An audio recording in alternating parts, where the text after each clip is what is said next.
l'heure de votre journal, mesdames et messieurs. Bienvenue à la une des infos. L'ambition de la République démocratique du Congo et du Liberia, c'est d'occuper le siège de membre du Conseil de sécurité des Nations Unies pour la période 2026-2027 a été examiné ce jeudi 17 octobre 2024 lors d'une audience entre le chef de l'État Félix-Antoine Tshisekedi et la ministre libérienne des Affaires étrangères. Toujours à la présidence, processus de Luanda et ses réalités, on ne peut pas encore parler d'accord entre Kinshasa et Kigali après la dernière réunion ministérielle de Luanda. Ce qui a été publié n'est qu'un compte rendu, ce qui affirme la ministre congolaise des Affaires étrangères Thérèse Kiaïkwamba après un entretien avec le chef de l'État. Retour en image. Pour votre question, et je sais que les discussions de Luanda suscitent beaucoup de spéculations, suscitent aussi beaucoup d'intérêt, en particulier en République démocratique du Congo, et il est clair pourquoi. Nous sommes le pays agressé, nous sommes le pays qui compte plus de 7 millions de personnes déplacées, nous sommes ceux qui pleurons nos morts. Donc je comprends tout à fait le souci du public de savoir ce qui se passe à Luanda, et je sais aussi que parfois il est frustrant de ne pas nécessairement avoir toute la visibilité sur ce qui se dit et ce qui se fait à Luanda.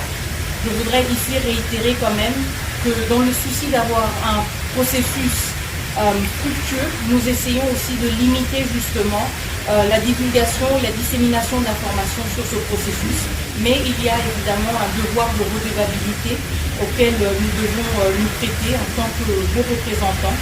Et je compte dire que par rapport au processus et la dernière rencontre qui a eu lieu, ce qui est important à retenir, c'est que les deux parties ont fait un progrès, un pas important dans la reconnaissance mutuelle des griefs des uns et des autres. Nous ne pouvons pas avancer vers la paix, nous ne pouvons pas avancer vers une paix régionale si une partie refuse de reconnaître les griefs et les préoccupations de l'autre. Je pense que c'est un processus qui prend du temps. Et je l'ai dit au Conseil de sécurité, il est extrêmement facile, même si c'est très hasardeux, mais il est extrêmement facile de commencer une guerre. Pour cela, il vous faut juste un pays mal intentionné. Mais pour trouver la paix, il faut deux pays au moins bien intentionnés. Et c'est un processus qui va prendre du temps, parce qu'il n'est pas si facile que cela, mais nous sommes pleins de confiance, nous sommes pleins de confiance aussi envers le facilitateur, envers l'Angola, qui, elle, malgré les défis, malgré le fait que c'est un processus assez ardueux, reste engagée, reste déterminée. À la 10e forum Rebranding Africa qui s'est ouverte ce jeudi 17 octobre 2024 à Bruxelles, la première ministre Judith Tuluka a mis en avant la République démocratique du Congo en lançant un appel aux investisseurs d'après la chef du gouvernement congolais grâce à ses richesses naturelles et son rôle stratégique dans les commerces. La République démocratique du Congo se positionne comme un acteur clé de la croissance économique en Afrique. Sincèrement, qu'il est important d'avoir un focus sur la République démocratique du Congo, une terre d'opportunité. Aujourd'hui, la RDC, République démocratique du Congo, malgré sa situation sécuritaire assez difficile, une situation que nous vivons difficilement, particulièrement à l'est de notre pays, qui, d'une certaine manière, fragilise cette volonté de développement économique et de développement durable. Cependant, nous sommes une population résiliente. Nous avons une population résiliente qui, aujourd'hui, veut s'illustrer à travers ce potentiel et vous invite tous à explorer notre pays, la République démocratique du Congo. On l'a dit, vous l'avez vu à travers le spot qui vient de passer, ce pays a la richesse naturelle exceptionnelle et est sur le point de devenir un pilier de croissance économique en Afrique. Et il est important d'y croire parce que si vous ne croyez pas, vous allez rater une occasion. Vous en rendrez compte. vous vous rendrez compte peut-être tard que vous avez raté l'opportunité de venir en RDC. Il est important d'en tenir compte. Son immense potentiel en minerais stratégiques comme le cuivre, le cobalt et l'or, ainsi que sa biodiversité unique, viennent renforcer son attrait. Sa position géographique au cœur du continent en fait également un nœud logistique clé, facilitant le commerce intra-africain et international. Et enfin, si nous voulons y arriver, il est important d'être unis pour qu'ensemble on y favorise l'action. Donc, nécessité pour moi de faire appel à l'unité et à l'action. La réunion des forces et l'engagement collectif à travers le Global Africa Forum sont essentiels pour propulser l'Afrique vers un avenir radieux. C'est l'heure de l'action, car l'avenir que nous désirons pour notre continent ne dépend que de nous. Ensemble, faisons de l'Afrique un continent d'opportunités et d'innovation ardent et résilient. Et donc, au cœur de cette Afrique, moi, je vous attends en République démocratique du Congo.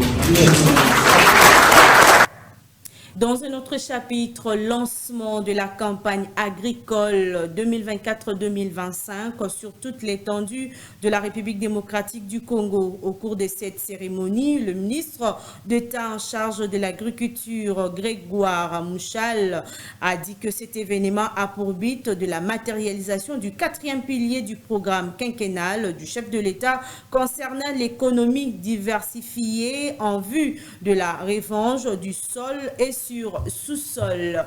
Dans un autre chapitre, les pétroliers de la République démocratique du Congo ont salué les assurances du gouvernement sur le paiement du manque à gagner dû à la révision à la baisse de prix du carburant à la pompe. C'était à l'issue d'une rencontre avec le vice-premier ministre, ministre en charge de l'économie nationale, Daniel Mukoko Samba. 10 jours après la décision gouvernementale révisant à la baisse le prix des produits pétroliers à la pompe, le vice-premier ministre, ministre de l'économie nationale, Daniel Mukoko Samba, tient à maintenir un dialogue permanent avec les pétroliers pour pérenniser cette baisse. Au cours de cette séance de travail, toutes les questions liées au fonctionnement harmonieux du secteur ont été passées en revue. Daniel Mukoko Samba, qui mène un combat acharné contre la vie chère, comme le veut le président de la République, Félix Tshisekedi, a rassuré le pétrolier que dès la fin de la semaine prochaine, une grande partie de l'enveloppe du manque à gagner sera mise à la disposition des pétroliers. Les pétroliers sont satisfaits de cette réaction instantanée du vice-premier ministre Franck Bozard, directeur général de la SOCIR et président du groupement professionnel des distributeurs des produits pétroliers, a rassuré qu'il n'y aura pas de pénurie et moins encore un problème dans la chaîne de distribution. Cette rencontre a permis de nous éclairer et de nous rassurer pour que nous puissions continuer à travailler main dans la main, comme nous l'avons toujours fait, en vue de l'approvisionnement régulier du pays. Et il n'y aura pas de problème de pénurie, comme d'aucuns ont voulu le dire. Qu'est-ce qui explique les longues files constatées dans les stations-service juste après la baisse du prix du carburant? Le directeur général de Total RDC, Baba Diallo, explique. Les queues que vous avez notées sur les stations-service sont liées au fait qu'il y a eu un engouement suite à cette baisse de prix. À ce jour, je pense qu'il y a beaucoup moins de files, sinon il n'y en a plus. Les pétroliers ont salué la décision de la baisse du prix du carburant dans la mesure où elle vise à réaménager le panier de la ménagère. Dans l'actualité, une avancée majeure pour une administration plus moderne et efficace en milieu rural et périurbain de la République démocratique du Congo était sur la table des discussions entre le vice-premier ministre, ministre de la fonction publique et celui du développement rural, Moïndo Nzangi. Le VPM de la fonction publique, Jean-Pierre Liao, a remis personnellement les outils de gestion du développement rural. Suivez.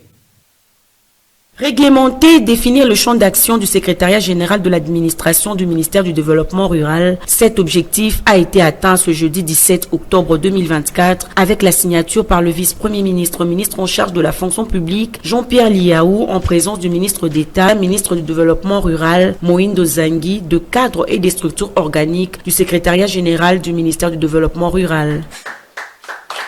Ce nouveau cadre organique va servir de boussole pour une gestion rationnelle du personnel au sein de cette administration. Il est temps que nous puissions nous occuper des conditions de vie dans nos milieux ruraux et périurbains. Il est temps de rapprocher l'action publique jusqu'au dernier kilomètre du territoire national. Pour prendre en charge cette importante question, l'État doit disposer d'une administration bien structurée, bien organisée et capable de remplir fidèlement, correctement ses missions et capable d'être au rendez-vous du rendement et des résultats.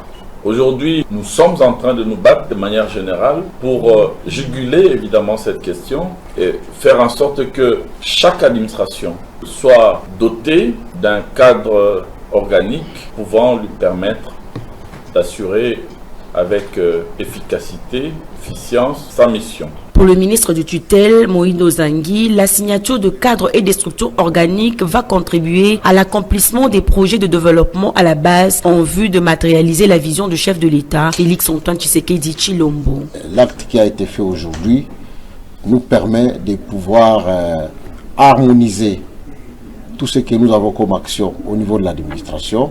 Ça nous permet aussi de pouvoir amener notre administration à n'embaucher que des personnes pour lesquelles effectivement nous savons qu'ils vont jouer un rôle important. L'élan de la modernisation de l'appareil administratif se poursuit sans désemparer en vue de réformer et rendre compétitif l'administration publique congolaise répondant aux standards internationaux.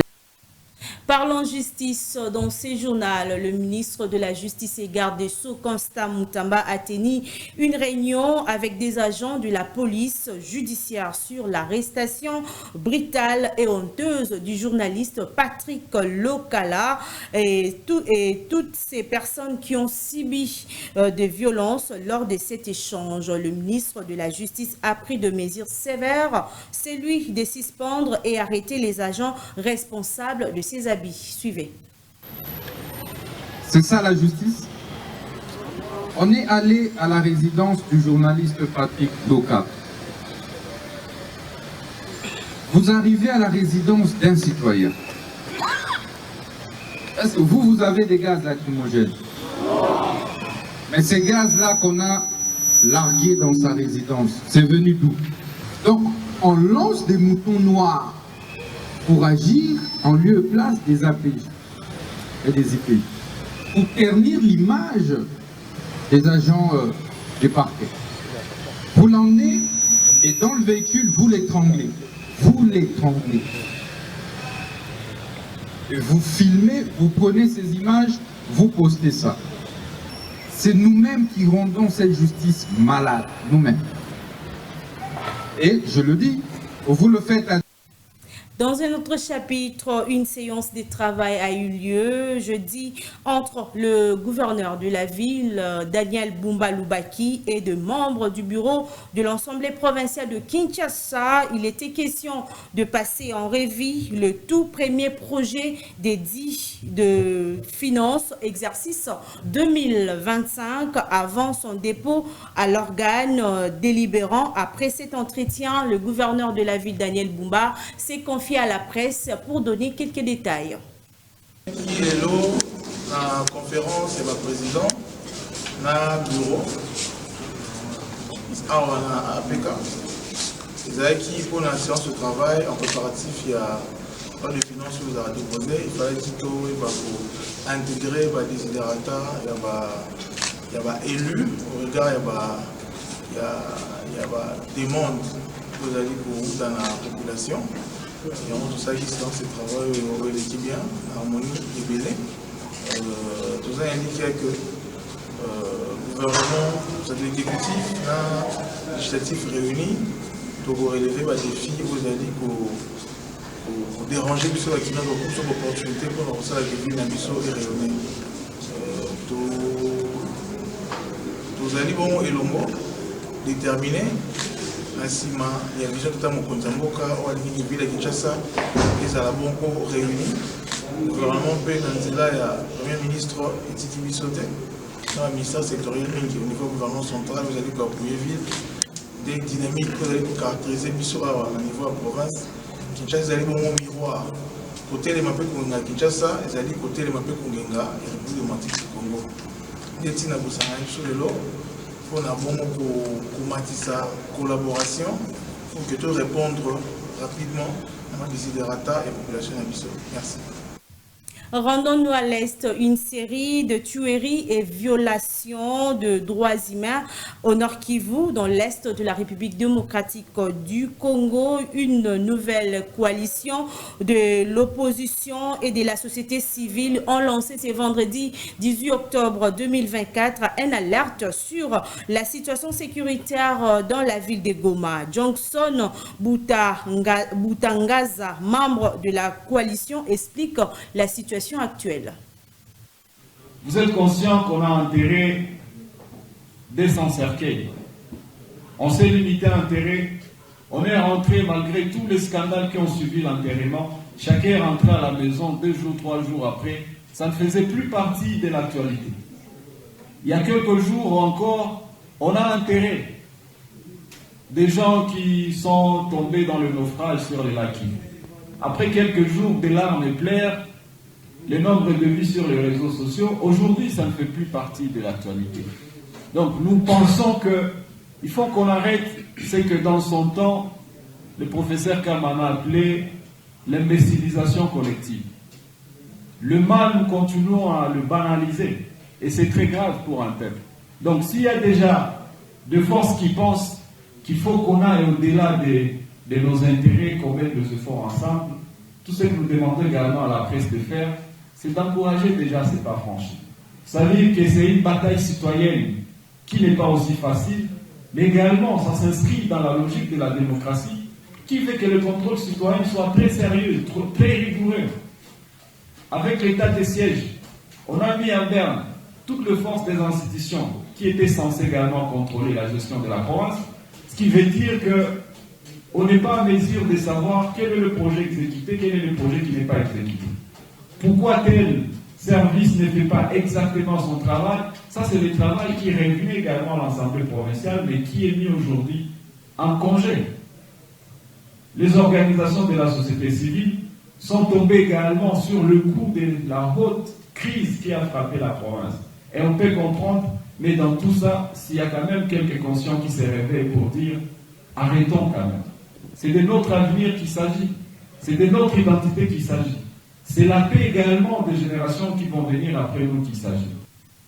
D'une province à une autre, depuis 3 jours, près de 100 Congolais vivent le calvaire à la frontière Changoufa, située entre l'Angola et les territoires des Kaemba, dans la province du Kwango. Ils ont été refoulés de l'Angola et ils vivent dans la Belle Étoile. Près de 100 Congolais vivent le calvaire à la frontière Chakoufa, située entre l'Angola et les territoires des Kaemba, dans la province du Kwango. Ils ont été refoulés de l'Angola depuis 3 jours et sont sans abri. D'après l'administrateur du territoire du Kaemba, 91 personnes, dont 71 hommes, 10 femmes et 10 enfants, 6 garçons et 4 filles, passent nuit à la Belle Étoile. L'administration territoriale a effectué l'identification et dans l'impossibilité de voler au secours aux refoulés faute de moyens. L'administrateur Jean-Marie Lassoué affirme avoir saisi sa hiérarchie pour venir en aide aux refoulés. Des secours locaux alertent sur un probable refoulement d'un nouveau lot de Congolais. Les autorités locales s'activent à poursuivre l'identification afin de coordonner la réponse à apporter à ces refoulés. Les autorités angolaises refoulent les Congolais de manière croissante. Depuis 5 ans, la plupart des refoulés arrivent par les postes frontalières de Kamako, Kasai et Kaemba, Kwango.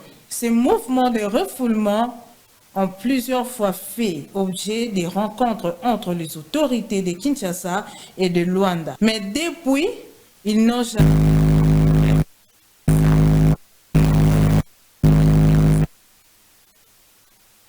qui se trouve dans un état de délabrement très avancé, une situation qui est devenue inquiétante pour les usagers de cette route. Suivez.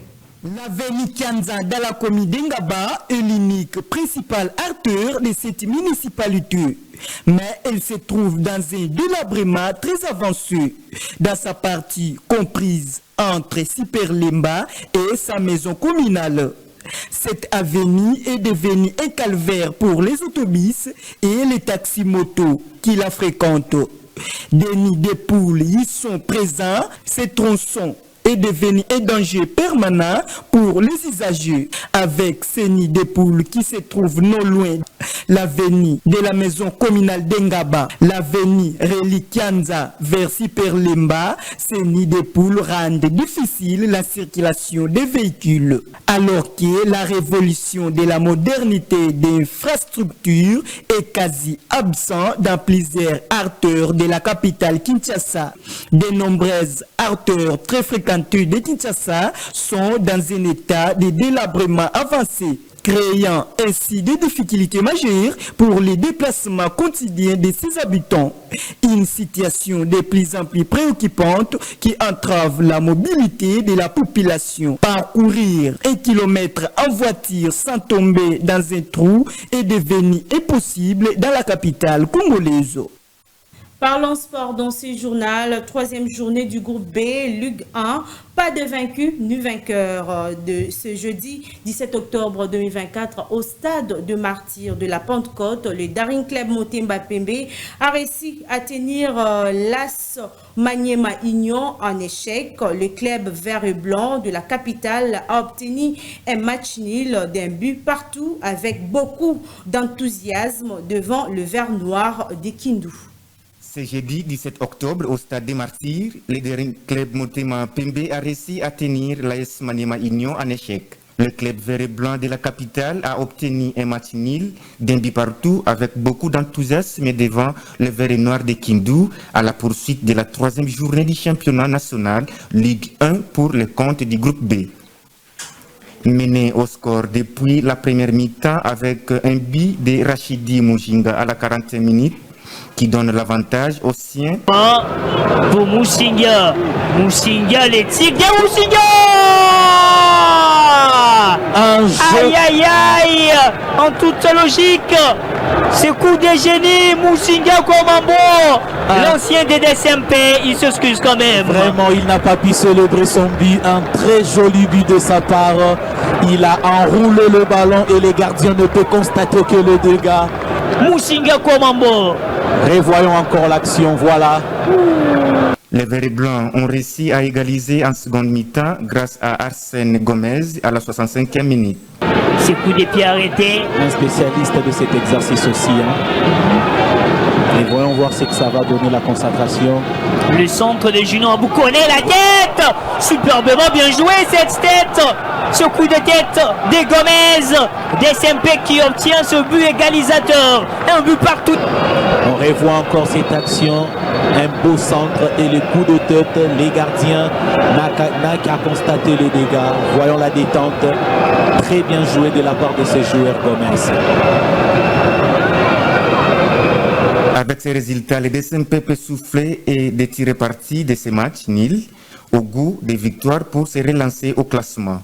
2 points en 3 matchs après la défaite concédée face au FC Les Aigles du Congo 0-3, le nul devant Kouya d'un but partout. Par contre, ces résultats est décevant pour Maniema Union qui a maintenant 5 points avec une victoire et 2 nuls. Tout est en effet encore possible pour toutes les 2 équipes au regard des matchs restants, afin de remonter sur les classements dans ces groupes B. Bonne nouvelle pour les amoureux du ballon rond. Le défenseur congolais Chancel Bemba a réitéré le groupe professionnel de Olympique de Marseille, mise à pied à 2 reprises par l'OM durant l'été. Chancel Bemba a été écarté du groupe professionnel par l'entraîneur du club, Roberto De Zerbi. C'était une affaire qui devait se régler dès le retour de la trêve. Mise à pied à des reprises, écartée du groupe professionnel par l'entraîneur du club Roberto De Zerbi.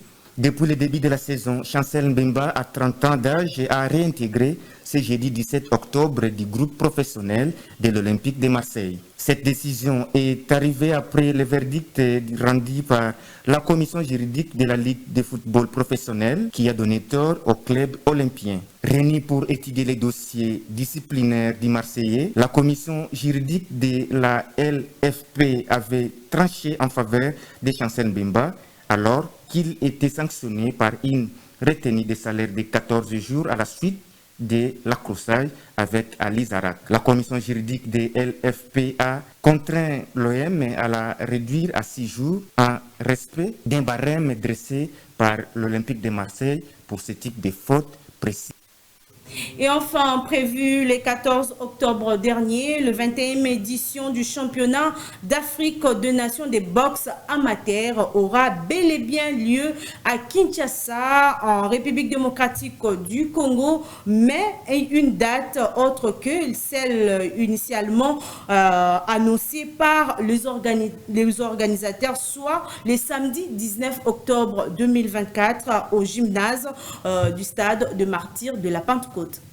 La 21e édition du championnat d'Afrique de boxe amateur aura bel et bien lieu à Kinshasa, en République démocratique du Congo, mais à une date autre que celle initialement annoncée par les organisateurs. La direction de communication de la Fédération congolaise de boxe a informé au public passionné de la boxe que, suite aux arrivées tardives de certaines délégations à Kinshasa, le coup d'envoi du championnat d'Afrique prévu le 14 octobre a été finalement repoussé au 19 du même mois, toujours au gymnase du stade des Martyrs. En outre, la Fédération de boxe précise que sur les 31 nations attendues à Kinshasa, seulement 20 sont arrivées et sont installées par le comité d'organisation dans les 2 sites, à savoir l'hôtel Sultani River dans la commune de Kintambo et l'hôtel Bellevue à Gombe. En revanche, les officiers sont logés à Béatrice Hôtel dans la commune de la Gombe.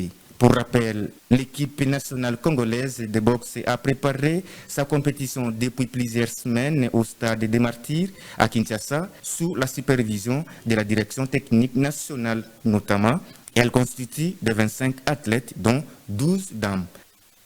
C'est par cet élément des boxe amateurs que cette édition prend fin. Mesdames et messieurs, merci pour cette confiance soutenue à votre chaîne Rupture Télévision. Quant à moi, je vous dis au revoir et bon début de week-end à tous.